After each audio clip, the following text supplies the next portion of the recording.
Daniel has been an avid practitioner in technology and business for more than 20 years now, and he is also one of the he's also one of the very pioneer startup community builder in Malaysia as well.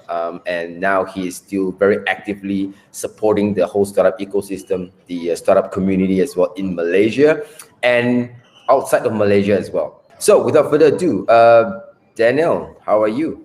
I'm good, man. Thanks for having me. Hi, Malcolm. It's been 6 months, 7 months. When's the last time we met?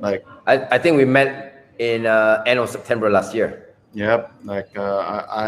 I'm truly missing Sarawak.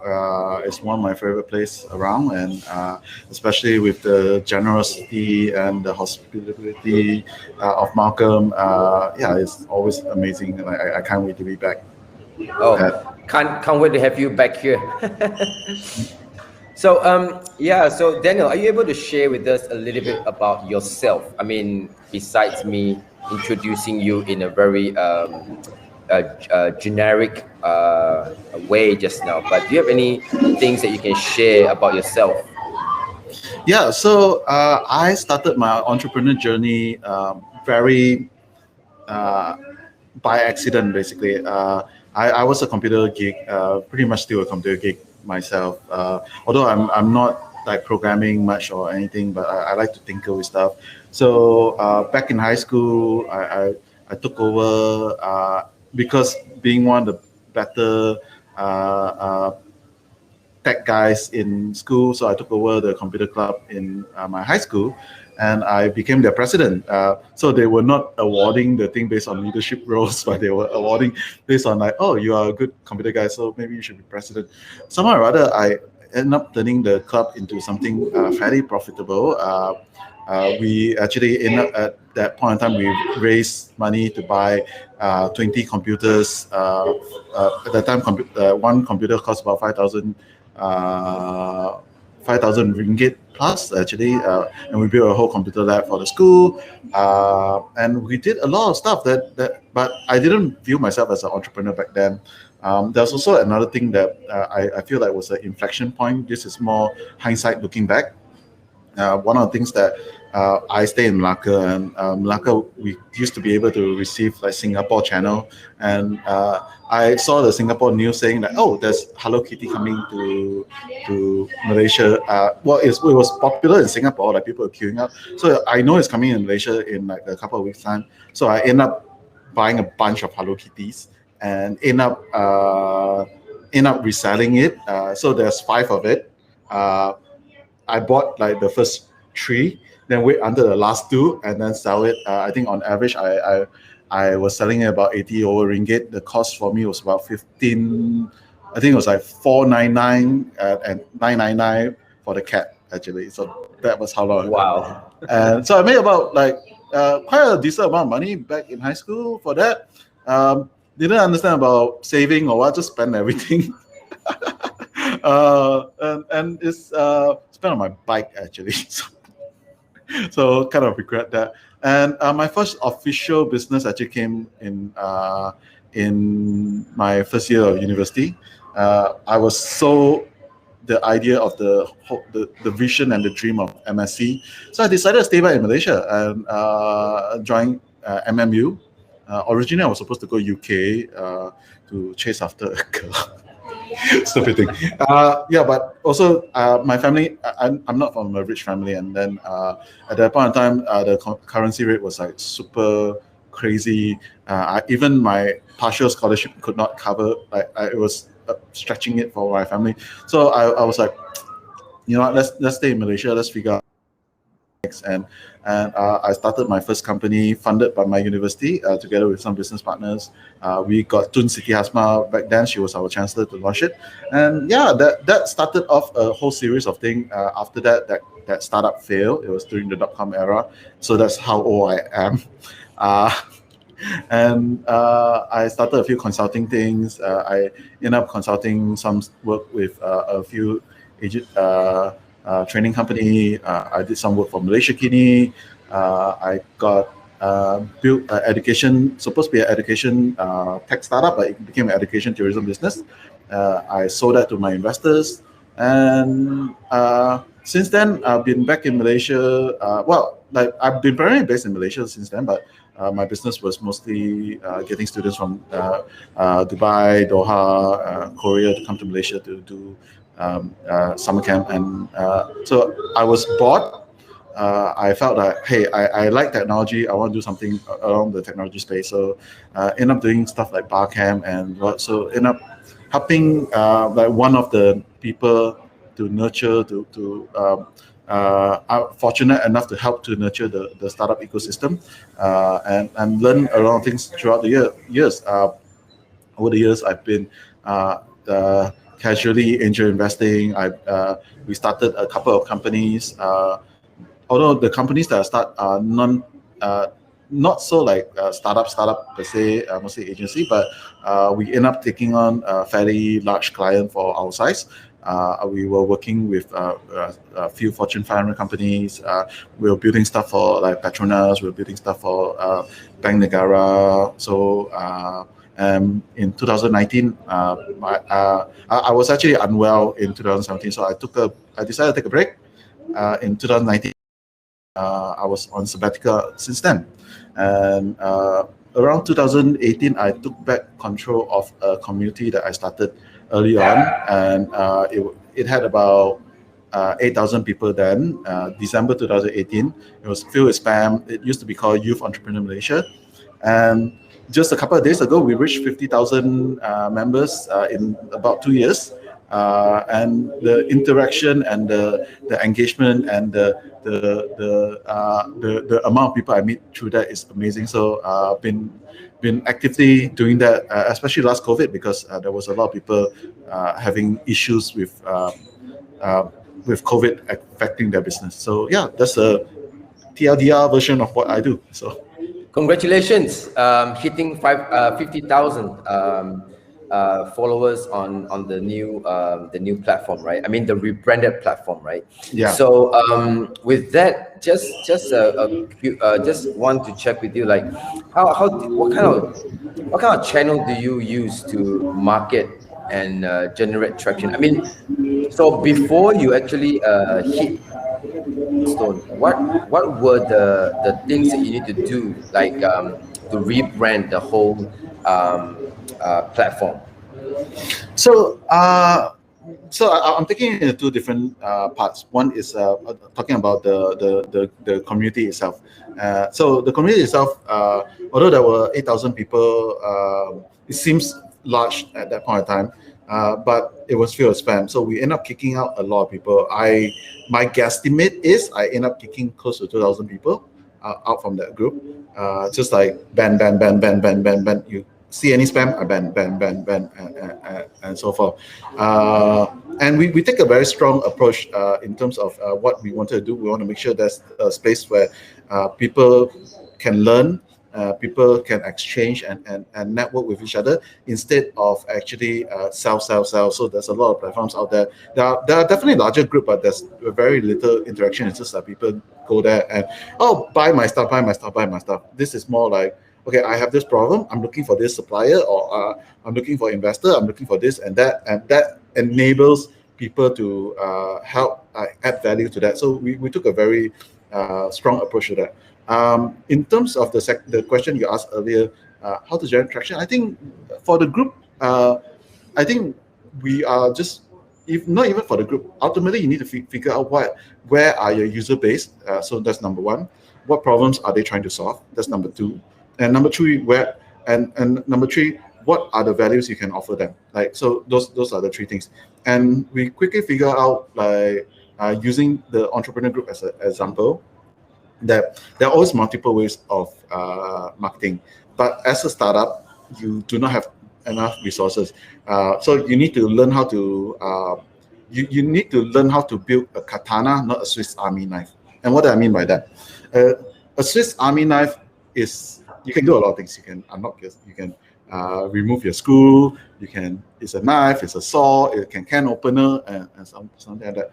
But what you want to do is you want to build something very sharp. And what the Swiss Army knife you will not use a Swiss Army knife to cut vegetable, because unless you got no choice, So you need to be very focused on what are the things that you appeal to your customer, and that's one of the big mistake that people tend to what. So it's also come back to marketing. It's like focus on one or two platforms that you can manage, and but more importantly is my first point: where are your customer at? If your customer are hanging out at LinkedIn, that's where you should focus your time. If your customers are hanging out in TikTok, that's where you should spend your time in. If your customer is in Johor, go to Johor. If your customer is in KL, go to KL.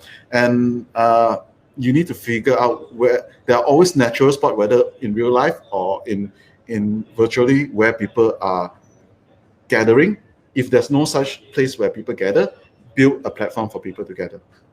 And that's always a big advantage where people are generally focused. Then that comes to the point number 2 and number 3, which is actually figure out what challenges, what they're trying to do. Because sometimes they join your group is like we assume they want to network with each other, but no, they actually want to solve a problem. So so you need to figure out what are the problems you need to solve. Yeah. And I think your current platform is focusing a lot just on Facebook, right? Yes. We have a bit of branch out because one of the things that you should do is never rely too much on a platform that you do not own. At the end of the day, there's a certain hierarchy on things. Like people follow you on Facebook or Twitter or wherever, or Instagram. That's one thing only. Because of the algorithm, you might not be able to actually get the maximum amount of exposure based on. It's a very low commitment thing. Okay. Like I can just follow anyone, and it's super low commitment. Then you need to build up that in what we call escalation. You need to build out the escalation in terms of what you can actually do with them. Say, for example, if what is the highest level of commitment in that type of relationship you have with the people? Meeting in person is definitely fairly high, but beyond that is not scalable. How many people, how many customers you can meet? Having their phone number is actually fairly high. Like but more importantly, is them giving you permission to actually have their phone number or have their email. So this comes back to a point from Seth Godin in terms of permission marketing. So one of the things that we try to make sure that we do collect emails in terms of that, and I know people always laugh like, oh yeah, who use email? That yeah, people use email. If not, MailChimp will be dead. There's a lot of companies will be dead. But you need to build multiple platforms out there. But just it's after you build an initial base, then migrate your base. I mean, sometimes because the commitment is too high for people to actually think about it, and yeah, you need to build a multiple base. So you've got like if you build a YouTube channel and the YouTube algorithm also say like, I do not want to show your video anymore, then you're kind of screwed also. So, I mean, we are talking about marketing tips for this session of Fireside Chat, right? So, because I mean, whatever you're doing now, it's very different as compared. There's no specific like product, right? So in what we're trying to share today with some of the business owners, it's like, do you focus on brand awareness or sales at the start? So which means for your case, it may not be sales, it may be another different value, right? But for businesses that has products or services, then they will have to look into this area. So do you look into brand awareness or sales from the very beginning? I think it really depends on your product, but everything is a sale. It's just it's just whether you're exchanging it with your attention, or exchanging it with your email, or exchanging it with your time, exchanging it with money. So you just need to learn how to measure it, and everything is a type of sales in a way. And people, because nobody will give you something just because they just give you something. Like people join the group because they are exchanging their attention over to get some value out of it. People are watching certain videos is because I'm exchanging my time in terms of that. So you need to look at that. So fundamentally, you need to decide on what metrics work for you, and vanity metrics like numbers, for example, like the amount of followers or amount of what looks nice on the outside. like honestly looks nice on the outside, but it doesn't actually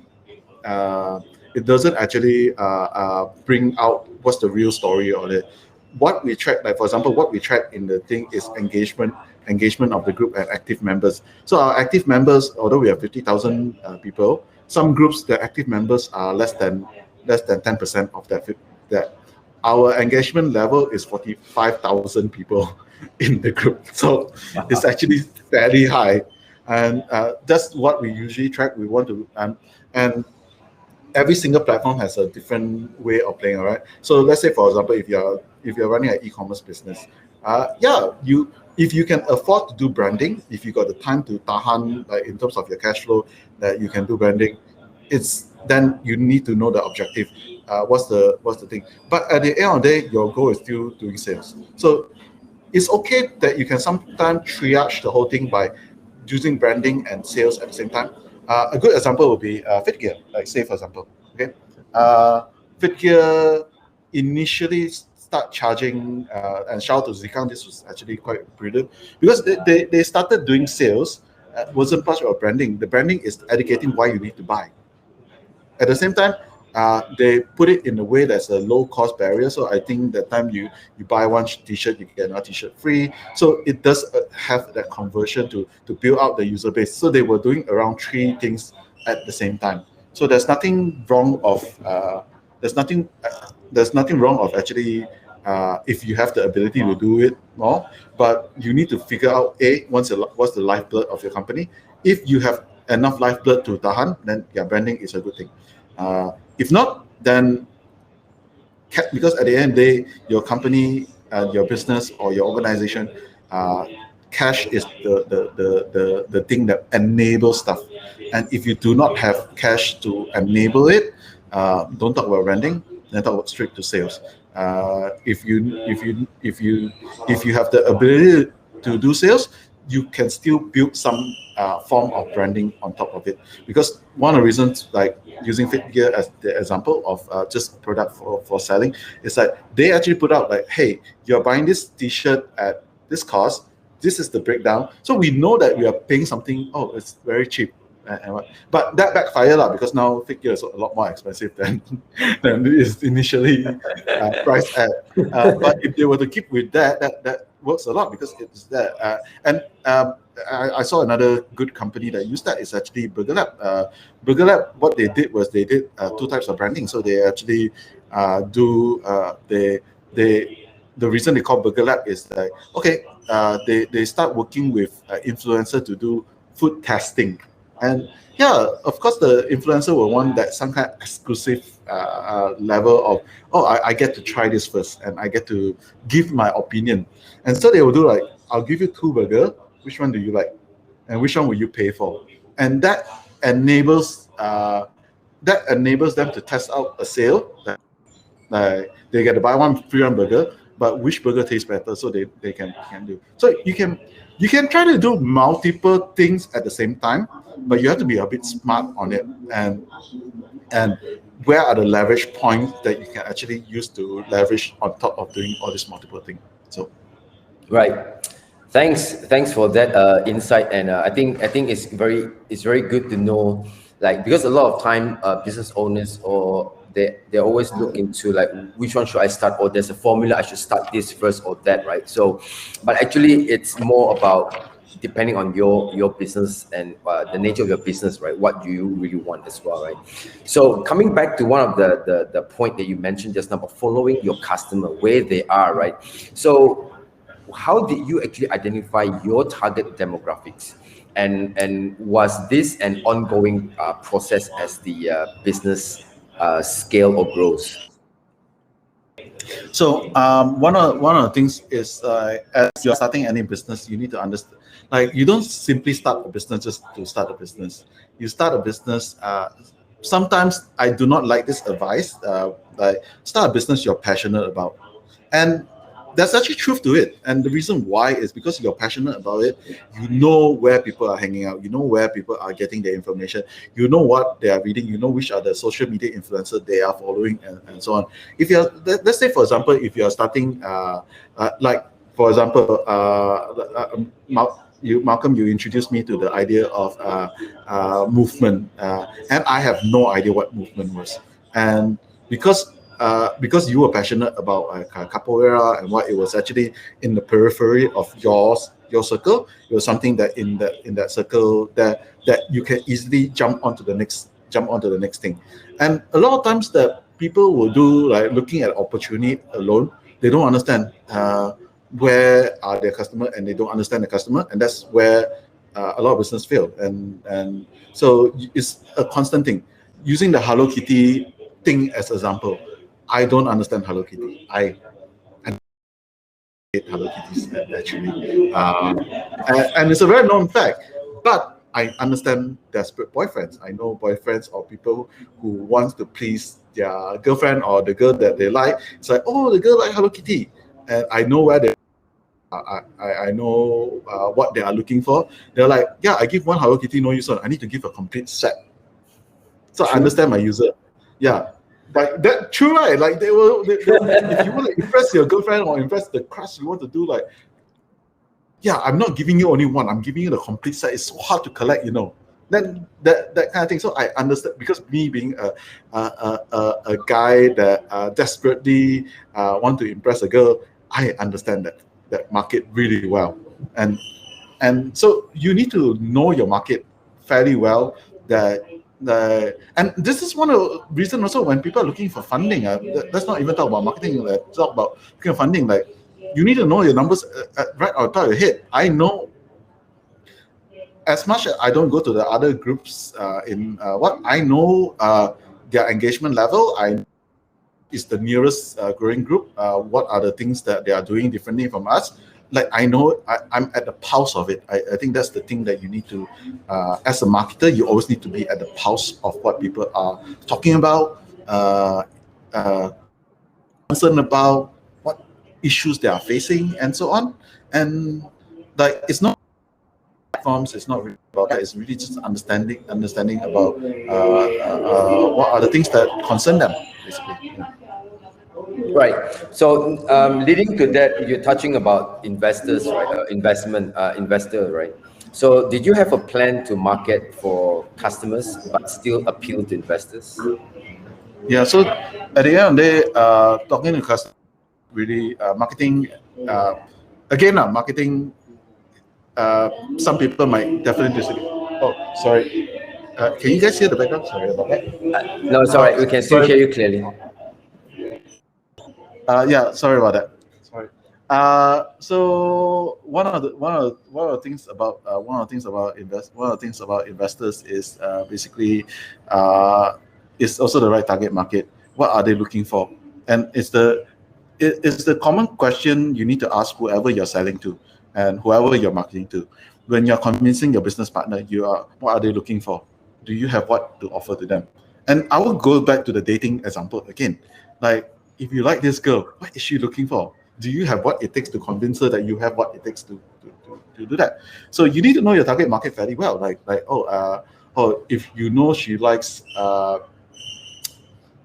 sorry, I had to use capoeira again. Okay, let's use another example. If you know she likes Hello Kitty, yeah, you will be more inclined to try to figure out like how to get what the Hello Kitty that she wants for it. And those are the things that understanding your market is so crucial and so under like people don't talk about it. People talk about all the you need to pitch to investor like that. They look at the numbers. Yeah, they do look at the numbers, but they also, as an investor, you need to sit in their shoes. So you need to understand they need to know the numbers make sense, but is this the right person to fund this to execute this idea? So you need to convince them that you are the right person to come. Then, if they are concerned, figure out what are the concerns, what are the things that are you need to convince them you are definitely the right person, that you can entrust them with the money to do that. And it's the same case when you're selling something. It's like, why would I join this particular gym or service or whatever instead of another one? Because you have what they need, that you are solving a problem that they are facing. So boil down basically. Yeah. Right. So, with what you have achieved today, all right, as the entire milestone, right? So, has your approach changed from then to now? So in terms of marketing, I can use there's a multiple stage in what I mean by this. A personal hero of mine, his name is Kevin Kelly. He was the founding editor of Wired magazine. He has this statement that is actually being echoed by Silicon Valley team. It was in his Two of Titans. It's called Your 1,000 True Fans, and he says that if you have your 1,000 true fans, whatever you do, people will follow you and do and support you and so on. It's very in line with the things on social media. Always try to find your 1,000 true fans. In terms of sales, maybe try to find your 100 real customer that are advocates and so on. But you also need to look at your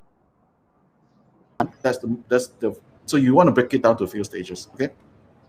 Your 0 to 1 is different from your 1 to 10. Your 0 to 1 is you start something. I'm going to call my friend. I'm going to call people people I know who that I'm close with. Then your 1 to 10. Okay, maybe call your friend that you're not so close with. Okay. Then your 1 to 100. Then you start thinking about it. It's like, okay, this is a bit more challenging. But some friends that you like someone like Malcolm may have enough friends that can just like ping ping ping ping ping, then get that 1 to 100. Okay, now this is the big challenge because the 100 to 1,000, you might have 5,000 people on Facebook, but 5,000 people on Facebook your friends. So you need to learn to start to reach out to people that is not only your friend's friend, your friend's friend's friend, to some strangers that you have never met. And so converting that stranger into someone that ultimately support your work and support your thing. And then you need to start thinking after your 1,000, you need to your 1,000 to 10,000. It's a totally different ballgame. You need to start thinking okay, 1,000 to 10,000, what does that mean? So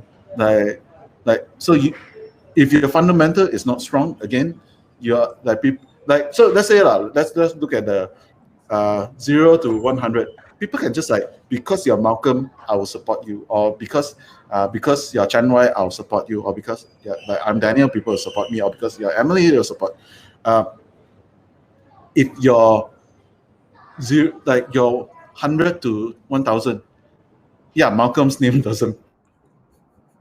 Beyond that, your name doesn't make any sense. It needs to be actual value. Yeah. Right. So the exchange of value needs to be something tangible that whoever or perceived as super valuable for the audience, basically. So besides this, as you just mentioned, this part, right? It's very much on word of mouth or reaching out to some people around you, your network or your friends, basically, right? So there are a lot of free things out there. What are the free things that, besides this word of mouth, right? What are the other free things that startup or business that can do to get the word out there, but they are also not doing it? What would be your take? So what they are not doing it is making the product unique enough that is actually remarkable. And what do I mean by that? Malcolm, where is the best kolomi in Sarawak? I mean, Sarawak, there's so many. To you. To me, the best column in Kuching, there is actually two shops in Kuching. Yeah. Talking about it, because it's so good, yeah. right?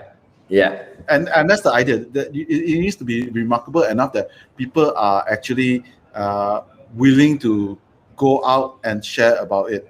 And that could be a different thing in terms of what people are looking at. So let's say for example, the idea where Seth Godin, I'm using a lot of Seth Godin because a lot of his principles are very fundamentals, but very so if you go on the field, what colors are the cow? Mostly Not a trick brown. question. Not mostly brown. Could be black. Mostly brown, but in other countries, like they are black and white. I mean white with black patches. So imagine like one day I bring you to Kundasan and and all of a sudden you see a cow that is purple in color. What's the first thing you do? Like, wow, take photo, talk about it. Share the rest of the world. And then you're like, hey, this is freaking awesome. This is like, oh wait, there's a purple cow. Okay? But imagine if all the cows are purple. Then you see it's like, cow only. And that's one of the key mistake I educate the members in our community. Like when, like say for example, we have this what's happening Wednesday or Follow Friday, where you can plug your business. Share something that people are willing to talk about, and share something that is interesting.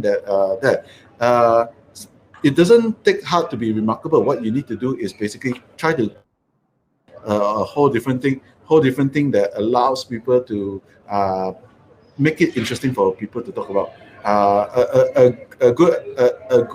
And Malaysia for a period of time does it in a very weird way.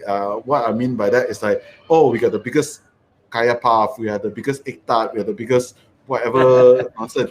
But people do talk about that, not in a good way. So you need to try to figure out, in terms of your business, what are the things your industry will talk about. Let's say, for example,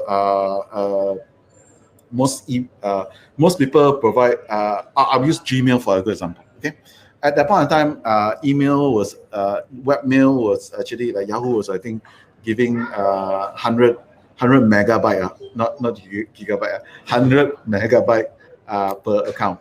Okay, 100 megabyte is like now like you look at it, I laugh at shit. Right? Then Gmail also say like, you know what, we're giving one gig, but in order to get this 1 gig, you need to be invited to be in there. Sure, people talk about, right? Like you do something that people won't think about in your group, like or let's say if you join the entrepreneur group, and then you get to I'll bring you to hang out with Richard Branson in Necker Island. That kind of thing. Like, what are the things that you can do that your industry or that sometimes it doesn't have to be a lot. Sometimes it just have to be significantly enough that it feels like a 10x that enables people to find value over it. So a good way to think about it, I think, is where, if I ask you around the world, who comes up with the most amazing advertisement in the world? Around the world, I'm not sure, but in Malaysia, I know like Petronas. No, actually, you definitely know. Around the world, everyone's talking about Thailand ads. Yes. And why? Yes. Because it's super funny, it's super useless, it's super it goes in a way that you never thought, like so people always think linearly, but this one just go all of a sudden like that. Then it's like, yes, what the hell? And it's like or a good example would be one of the ads I saw. Someone was went to eat noodle with the wife or girlfriend, and then all of a sudden he opened the remove the thing. He saw a big prawn and he started crying, and it was like the best thing ever, and so on. It's still, those doesn't cost a lot. It just costs creativity. It costs ideas of communicating and getting people to share stuff that are interesting. So those can be done very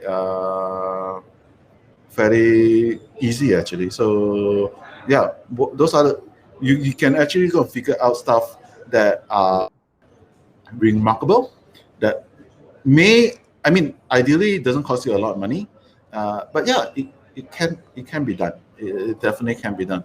And you always need to look at the other side. It's like, maybe it's something you already do that you feel like, oh yeah, I do it all the time, but outsider might find it, oh my god, that's super interesting. How you do that, you know? Yeah. Right. So we talk about free marketing platforms or any other kind of things that business owners or startups can do. So at what point do you think that business or startup is a good time for them to start paying for ads? I think as soon as you can afford it, and so there's two conditions. One is as soon as you can afford it, and you know your funnel. Like you can test, you can start. So first thing first, when you test, and you know the funnel actually generates a return. Like a lot of times, people just throw money on ads and don't really test it. Most important is that you find ways to just test out how things are done and so on. So if this, let's say for example, if we have you buy like 10 different, I think Jonathan will be sharing more of this tomorrow, but you spend 5 ringgit in like 5 different ads. The issue is a lot of time people will just spend that 5 ringgit and then don't close those ads. Then you need to test out different ads that what works and so on. Running ads or running all these things requires a lot of testing, unless you're talking about like billboards or more the what the industry called the above the line ads, like newspaper and so on. Anything digital is fairly flexible and fairly cost effective. And the reason it's cost effective is because you can test it. It doesn't work, you just turn it off. And the problem, entrepreneurs or startup or marketing people, they just like, okay, I'm gonna 100 ringgit boost it. You can a few ideas. You can try to find like, okay, maybe this picture is better than this picture. This one is more striking or so on. You know, this headline is better than this headline. What are the things that you can do basically? Yeah, just to do something that people haven't. Always try to challenge yourself, like push the boundaries on what you can do in your industry. And sometimes the fact that because you never challenge it and you test out like more weirder ideas, it might not work. But if it works, it's like, yeah, you got it, man. Right. So when we talk about testing on ideas, right, testing on ads, I mean, like you mentioned, like we can now, it's so flexible that we can just put 50 ringgit or 100 ringgit, or you can even turn it off. Even you put 100 ringgit, but halfway through the ads it's not working, you can just turn it off, right? So by testing out ideas, do you think that casting a wider net from the start is advisable, or should they go into very specific niche when they are testing out the ideas or the ads? So fundamentally, it boils down to your objective, whether it's a branding thing or whether is it a thing. But like personally, I would say as niche as possible. Then you know your target audience, that thing. Back to the katana example. The katana does one thing. It's a slicing motion. Katana cannot do step one. You step is useless. They are better, like use a rapier or use something. Katana also cannot chop vegetable. You can use a katana to chop vegetable. Be very specific. What you can do, or if you have more resources, fine, then you can go broader. But I would suggest you go small, niche it first, then test out work, then you slowly expand it. Basically, the spray and pray method works if you got more budget. Try all this different permutation, and if there's or out of these 20 things I try, 5 of them works, then I close the 19, and then I'll just do that. All right. Thank you. Yes. Thank you, Daniel, for sharing. And we are running a bit out of time. Pretty much like taking the time off from Daniel's work schedule. But I think it's also close to lunchtime to some of our friends that will be heading off soon as well. But before that, any of you that are listening, do you have any questions for Daniel? So now it's a Q&A session. Feel free to type your question in the chat box, and then we will pick it up and ask those questions to Daniel. Don't be shy. Feel free to just ask any questions you have in regards to branding or marketing. But based on today's topic, we are focusing a lot more on marketing tips actually, and we can use NextUp Asia as one of the case study as well. So All right. Emily. Okay. Thanks, Emily. Thank you so much for your time. Anyone have any questions? Feel free to put in the chat box below. So, Daniel, while we are waiting for the questions from the audience, I would like to have a rapid fire with you. Are you ready? Sure. Let me pull out the questions. All right. Android fan or Apple fan? I'm technically agnostic, but recently, in the last couple of years, I'm just very much iOS. So iPhone, Apple laptop, and stuff like that. I do want to switch, but at the moment, there isn't anything appealing because I like stock Android, and Nexus has been sucky. Sorry, Google. Are you a morning or night person? Definitely much a morning person. Wake up about 5 a.m. also like that. Yeah. So would you rather have 1 million followers or $1 million? 1 million followers will be a lot better because $1 million is like $1 million you can make money many times basically. It's nothing. $1 million is easy. 1 million followers, especially 1 million true fans basically. That is amazing. Like I really respect the guy. What's his name, Mr. Beast? Dude, that guy mobilized his millions of followers to plant trees. Like, yeah, indeed. Right. The last one. What would you do on Mars for fun? On Mars. Yeah. What would you do on Mars for fun? Just for fun. Looking at my current state of goal, I will probably do trail running, man. Because there's a lower gravity over there, and I think that can test my cardiovascular endurance. If assuming the atmospheric pressure, atmospheric pressure is the same, but the oxygen density is a bit higher. Yeah. Right. Okay. Oh, okay. We have questions now from. So I'm going just to read out her message here. In summary, focus on one thing first. As a startup, we always want to do a lot, but like Daniel said, if only we have enough cash to burn. But the question comes, if we do not try out all the social media or platforms for marketing, we won't know which one works, right? This is the first question. And then the second question is, what is your suggestion? I would say if you know your market, you already know which of your platform. In your platform. A good example, let's say if you're in Thailand, running a startup in Thailand, you will never use WhatsApp. WhatsApp is the last thing you will use because Thai people don't use WhatsApp. Thai people use Line, and so understand your market. You will know how to divert your resources a lot more, and figure out. I know if you got a chance to do everything, just wish. So if you don't have, let's assume that all things being equal, all platforms being equal, your market is everywhere. Then use the platform that you think has a higher growth rate. That meaning that you can if let's say that for example between YouTube and Instagram, okay, let's say between YouTube and Instagram, which has a higher growth rate for you?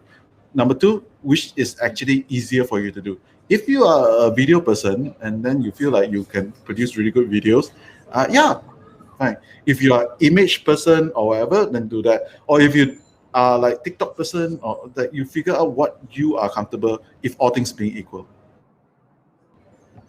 All right. Platform you like, but I would say go to where your platform is. All right. I hope that answers your question. Okay, in Jakarta, in Jakarta, it's Instagram all the way, man. They do Insta story like Instagram, but yeah. Yep. So, anyone else have any questions? We can take another 2 more questions. We are try to be on time, finish on time. So any questions? So if you don't have any questions, we are going to open up the room for everyone to come in to hang out with Daniel and our team as well. We can provide you that access in a short while. So at the meantime, if you have any questions, feel free to put your question in the chat box. We will pick it up as soon as possible, right? So yeah, all right. No questions. No, Or some of you you. may still be thinking what question to ask. So what's your celebration for reaching 50,000 followers on Facebook? Going 60,000. No, I mean celebration. Not much. I'm for the community. Like as much as I'm, it takes up a lot of time to the admins and stuff like that just to go through. I think we have about we get about like 100 to 300 plus to be approved per day, and it's growing. And so I learned a lot of stuff actually from the community. So it's always amazing. Amazing people on that. What platform is suggest for healthcare providers? So healthcare providers is an interesting one. There's actually WhatsApp. There's actually one or two WhatsApp Telegram group that I know for healthcare providers. But are you can you be like what sort of healthcare provider? Are you talking about frontliners? Are you talking about doctors? Are you talking about so on?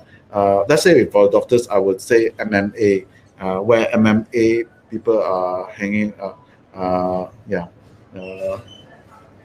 Louis, you'll need to unlock your iPhone first. Louis, if you can actually share what sort of that, then maybe I can give. I'm not sure doctors are actually, but in terms of that, let me do a quick search. But we can. Good thing about doing this in online is I can just open my computer something and then figure out whether can we do. So let's search for doctors. This in Malaysia.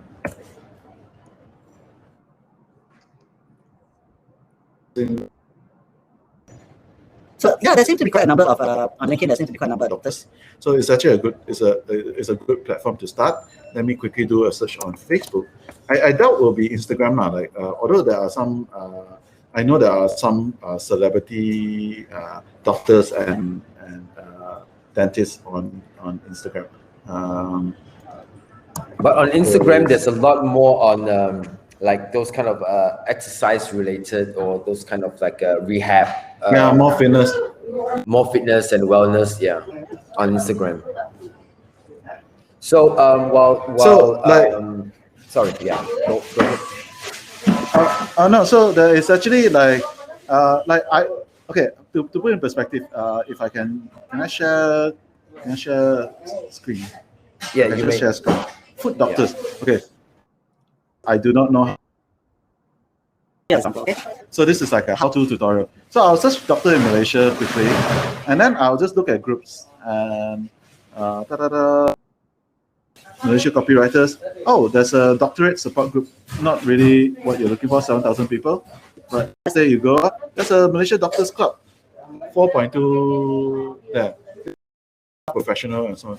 So maybe then.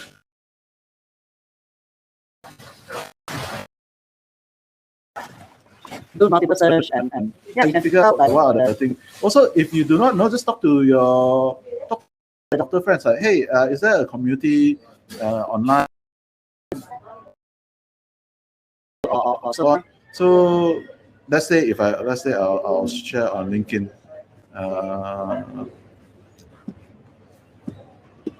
So what do you call food doctor? Food doctor.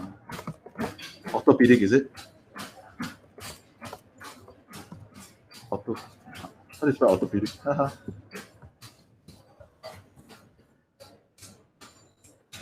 It's very slow. Okay, but anyway, if you search for a food, let's say a food doctor lah.